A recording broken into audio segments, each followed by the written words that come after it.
Hello दोस्तों, welcome to YCM channel. आज हमसे डिस्कस करने वाले हैं सिर्फ एक स्टॉक के बारे में जिसका नाम है डिक्सन टेक्नोलॉजीज।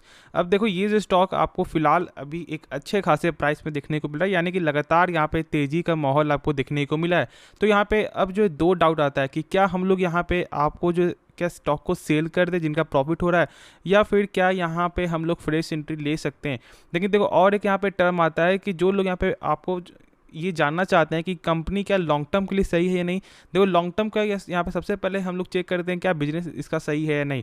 फिर उसके बाद हम लोग चेक करते हैं कंपनी का फंडामेंटल। उसके बाद हम लोग जो टेक्निकल पे आपको डिस्कस करते हैं कि क्या टेक्निकल भी यहाँ पे अभी सपोर्ट कर रहे हैं। देखो, लॉन्ग टर्म का मतलब आपको ये नहीं है कि आप जब मन तब स्टॉक को बाई कर लो, कितना भी प्राइस चल रहा है। नहीं, ये सबसे बड़ा यहाँ पे गलती है। ठीक है, ये जो काम कभी भी आपको नहीं करना है।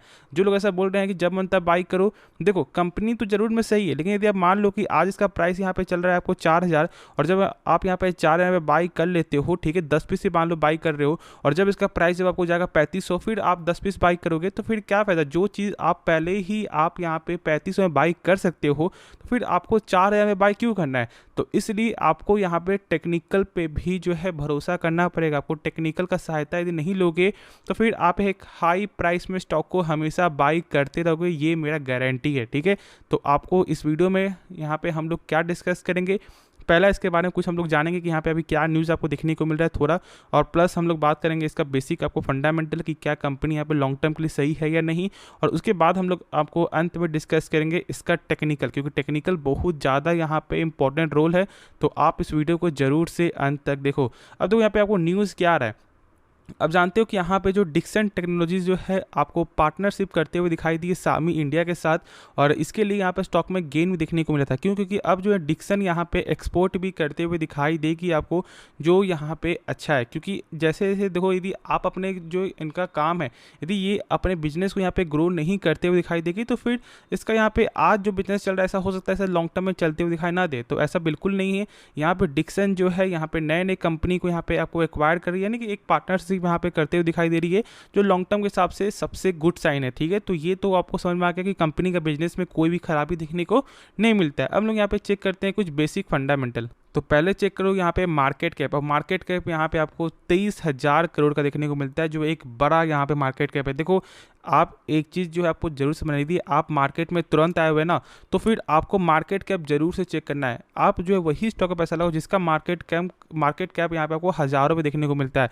ऐसा नहीं कि 800 करोड़ है, यहाँ पे 900 करोड़ है, और यदि आप बाई कर रहे हो तो फिर वो एक आपका स्मॉल कैप आपका हो गया। तो ऐसे कंपनी में जब आप शुरू में इन्वेस्ट मत करो, क्योंकि आपको जो इन्वेस्ट का उतना ज़्यादा यहाँ पे अभी नॉलेज नहीं है, और जो लोग तभी आपको स्टार्टिंग में ही पैसा यहाँ पे आपको डुबा देते हैं, और फिर लोग अंत तक यहाँ पे जा ही नहीं पाते हैं। तो ऐसा काम बिल्कुल भी आपको नहीं करना है। ठीक है, तो यहाँ पे 23,000 करोड़ का मार्केट कैप है, जो एक बेहतरीन है। एक यहाँ पे आपको जो ROC 25% का है, यानी कि जो कंपनी अपने पर 100 रुपया लगा रहा है ना, वही 100 रुपया कंपनी का एक साल बाद यहाँ पे हो जा रहा है कितना, 125 रुपया, जो एक शानदार नंबर है। देखो, किसी भी कंपनी का जो आपको ROC हो या फिर आपका ROE, दोनों ही आपको 12% के ऊपर होना चाहिए, और दोनों ही यहाँ पे 12% से ऊपर देखने को मिलता है। तो इसमें कोई भी शक नहीं है। अब देखो यहाँ पे डेप्ट, तो डेप्ट यहाँ पे आपको ना के बराबर, ठीक है, ये जो एक से कम होना चाहिए, और यहाँ पे एक से नंबर कम भी है।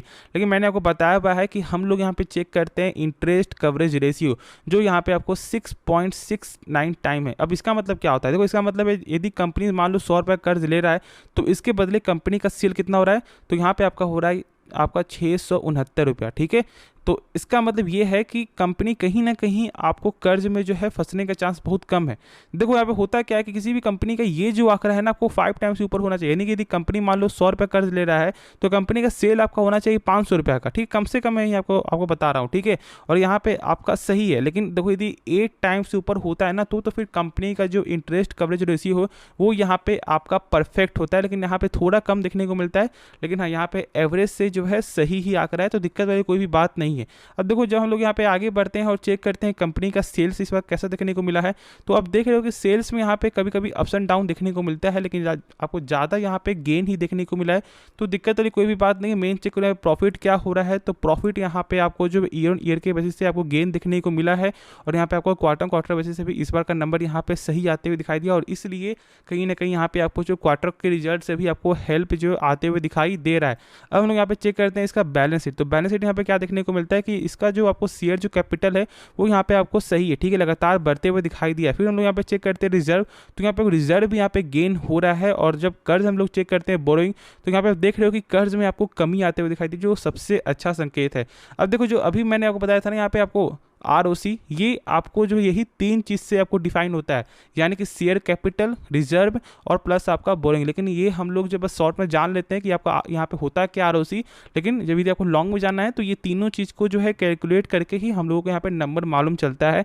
और जब यहाँ पे कर्ज जब आपको कम हो रहा है, यानी कि जब आपका बोरोइंग जब यहाँ पे कम हो रहा है, तो यानी कि ये एक अच्छा संकेत है। और जब हम लोग चेक करते हैं टोटल एसेट, तो टोटल एसेट में भी यहाँ पे आपको लगातार गेन देखने को मिल रहा है, तो दिक्कत वाली कोई भी बात है नहीं। अब हम लोग यहाँ पे चेक करेंगे सबसे मेन जो यहाँ पे आपको फंडामेंटल है, यानी कि कैश फ्लो। शायद ऐसा हो सकता है कि शायद आपको देखने को ना मिले, लेकिन मैं यहाँ पे बता दूँ, कैश फ्लो का आपको मतलब होता है कि जो कंपनी सामान बेच रही है, क्या उसका पैसा जो है रिटर्न आ रहा है या फिर नहीं आ रहा है। लेकिन चेक करने का क्या तरीका होता है, चेक करने का तरीका ये है कि जो यहाँ पे ये नंबर है, यानी कि 726 करोड़, इस नंबर से कम होना चाहिए टोटल प्रॉफिट यहाँ पे। और जब हम लोग यहाँ पे चेक करते हैं तो क्या निकल के आपको आता है 255 करोड़, यानी कि कंपनी का जो है कैश फ्लो आपका पॉजिटिव है, और यही सबसे अच्छा संकेत है। अब लोग यहाँ पे चेक करते हैं इसका आपको शेयर होल्डिंग पैटर्न आपको क्या देखने को मिलता है। तो पहले देखो यहाँ पे आपको प्रमोटर स्टेक तो थोड़ा सा यहाँ पे कम होते हुए आपको दिखाई दिया है, लेकिन देखो यहाँ पे 2020 के मुकाबले से लगातार यहाँ पे जो है आपको धीरे धीरे कम ही दिखने को मिला है। तो ये चीज़ में आपको जरूर से गौर करना है। और जब हम लोग यहाँ पे चेक करते हैं आपको FIS का, तो यहाँ भी आपको स्टेक में कमी आते हुए दिखाई दिया है इस बार। और जब हम लोग यहाँ पे चेक करें आपको जो DIS का, तो यहाँ पे आपको म्यूचुअल फंड ने स्टेक आपको बढ़ाया है। अब एक चीज़ यहाँ पे गौर करोगे तो यहाँ पे जो पब्लिक जो स्टेक है वो बीच में आपको चला गया था कितना 42%, लेकिन अभी यहाँ पे कंट्रोल में देखने को मिला, तो चलो सही है। देखो ऐसा तो 25% से कम होना चाहिए, और लेकिन यहाँ पे आपको 30% थोड़ा सा ज़्यादा है, लेकिन दिक्कत वाली कोई भी बात नहीं है। लेकिन मेन यहाँ पे हम लोग फोकस क्या कर रहे हैं कि आपको प्रमोटर जो स्टेक है वो यहाँ पे लगातार कम होते हुए दिखाई दे रहा है। तो ये चीज़ में हम बस हम लोग यहाँ पे गौर करेंगे। लेकिन हम लोग अब पहले जो है इसका देखते हैं टेक्निकल, फिर हम लोग यहाँ पे अपना राय भी आपके साथ शेयर करेंगे कि क्या यहाँ पे बाई करना सही रहेगा, यानी कि क्या फ्रेश एंट्री या फिर लॉन्ग टर्म के लिए क्या इसे आप बाई कर सकते हो या फिर नहीं। तो आप यहाँ पे जो है इसका चार्ट देखो पहले, ठीक है। यहाँ पे क्या देखने को मिलता है कि ऑलमोस्ट आपका जो है यहाँ पे आपको 2795 के रेंज में स्टॉक बार बार यहाँ पे 3000 टच कर रहा था, फिर यहाँ पे डाउन जा रहा था, फिर यहाँ पे अप, फिर यहाँ पे डाउन, यानी कि ये एक अच्छा सपोर्ट आपको लगातार बनते हुए दिखाई दिया है। लेकिन जब लोग यहाँ पे चार्ट जब आपको देखेंगे ना, तो यहाँ पे जो गेन जो आपका हुआ ये एक डायरेक्ट गेन है, यानी कि जो आपका 3000 से जो 4000 जो रेंज में स्टॉक आपको गया है,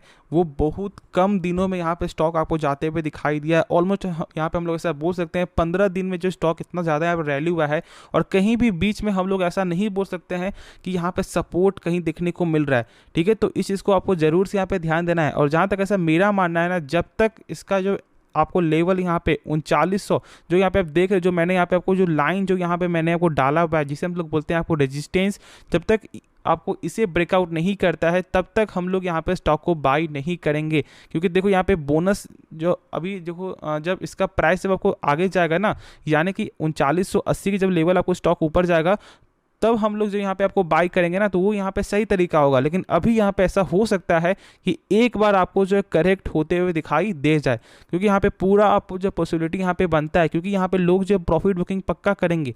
यदि नहीं करते हैं तो फिर यहाँ से जब आपको ब्रेकआउट होगा तो इसका लेवल आपको 4200 तक भी आपको देखने को मिल जाएगा, इसमें कोई भी शक नहीं है। लेकिन हम लोग अभी यहाँ पे वेट करेंगे इसका नेक्स्ट मार्केट डे में इसका चार्ट यहाँ पे ऊपर आपको क्लोज होता है या नहीं होता है, उसके बाद ही हम लोग जो है कोई भी ट्रेड लेंगे। ये जरूर से आपको समझना है, बाकी खुद से आप यहाँ पे इसके बारे में जान सकते हो। और ऐसे भी आप लोग समझदार हो तो इसके बारे में सही से समझ कर ही कोई फैसला लेना। तो होप इसके बारे में सही से समझ में आपको आ गया होगा। अब देखो यहाँ पे क्या करना चाहिए। सबसे पहले देखो यहाँ पे फ्रेश एंट्री के लिए अभी मैंने बता दिया यहाँ पे क्या करना है, और बाकी लॉन्ग टर्म पर्पस के लिए भी ना, तो अभी आपको वेट करो, ठीक है। लॉन्ग टर्म के लिए भी अभी ये कोई सिग्नल नहीं है कि स्टॉक को आप बाई कर सकते हो, ठीक है। तो ये चीज़ को आपको जरूर से यहाँ पे ध्यान देना, अभी वेट करके चलना सबसे अच्छा डिसीजन आपको यही होगा। तो होप ये वीडियो पसंद आया होगा। इस वीडियो में यदि आपको कुछ भी सीखने को मिला, इस चैनल को आप सब्सक्राइब कर सकते हो, और इस वीडियो को लाइक करना, और दोस्तों में जरूर से शेयर भी कर देना जिनके पास ये स्टॉक है। तो मिलते हैं नेक्स्ट वीडियो में, तो तब तक के लिए धन्यवाद।